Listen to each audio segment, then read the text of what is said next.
Welcome to my channel. My name is Karuna, and we consider trauma and transformation here.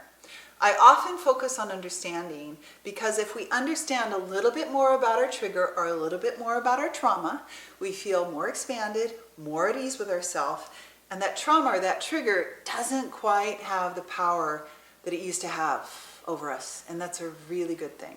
Today the topic is trauma and money.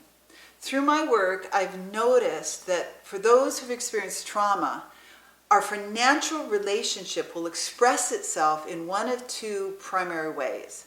Now, of course, this is nuanced, but today I'm going to focus on those two primary expressions. The greatest force of energy we have that arises from the inside out is a desire for love, a desire for happiness.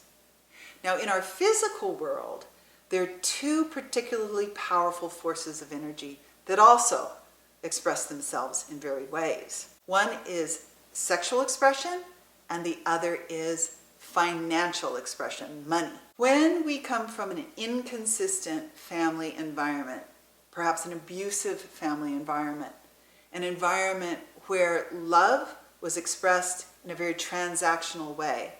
In other words, if you act this way, I love you. If you do not act this way, you are shameful. You are tossed aside. When we come out of those environments, that hope for love, that draw to love, that magnetic call to love from the inside out is diminished. And then these other two forces take its place. Some of us will go on to obsess about money. It's all about the money. It's the security of the money. I will become a workaholic, and one day, through my bank account, I will at last feel safe.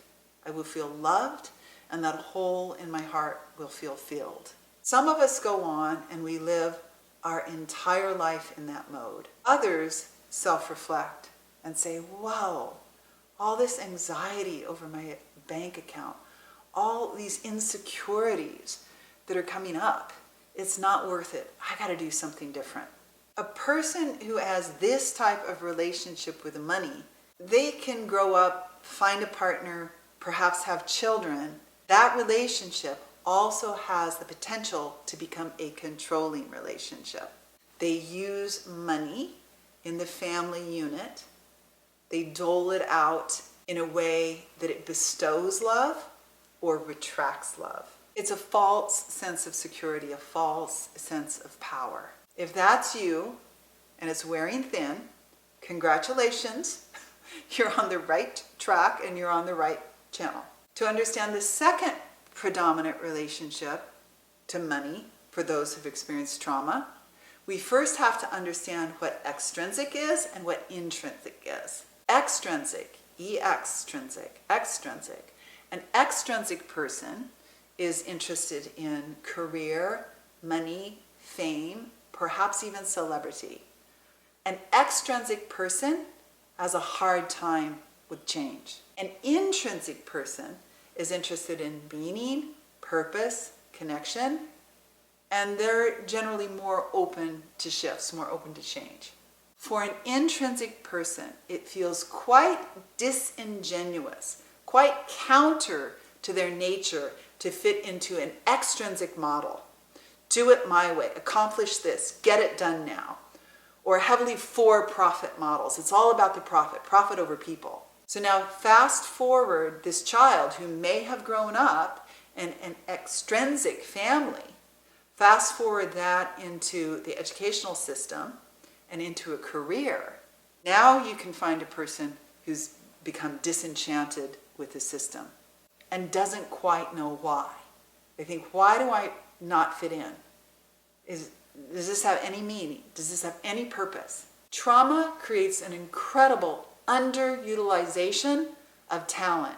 That's the bottom line. An intrinsic child who's experienced trauma can then go on and be in a menial job the remainder of their life. This'll do. What else is there? That leads to malaise, even resentment. There's no motivation to fully step into your talents in an extrinsically profit before people oriented model. Most people on this channel will be intrinsic by nature or intrinsic by nature, but they found themselves doing quite extrinsic things. Now let's zoom out and take this to a bigger level. Some countries are more extrinsic in expression, some are more intrinsic in expression. The US, for instance, is very extrinsic in expression. Pull yourself up by your bootstraps, do it all on your own. The Scandinavian countries are more intrinsic in expression. They take care of the elderly. Children will be fed. When people follow an extrinsic model, there's a clamoring to get to the top. It's kind of like a heap, right? Everybody's trying to get the top of the heap, and they're crawling to the top of the heap. Instead of questioning the validity of the extrinsic model, instead of questioning, is this model sustainable?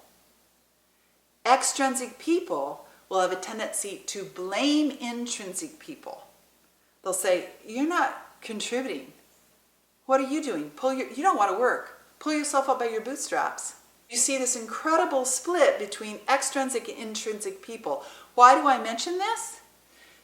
Because if you've experienced trauma, if you're an intrinsic person, if you've found it hard to find meaning in the world, to have this additional overlay can feel extremely suppressive, depressing, even futile.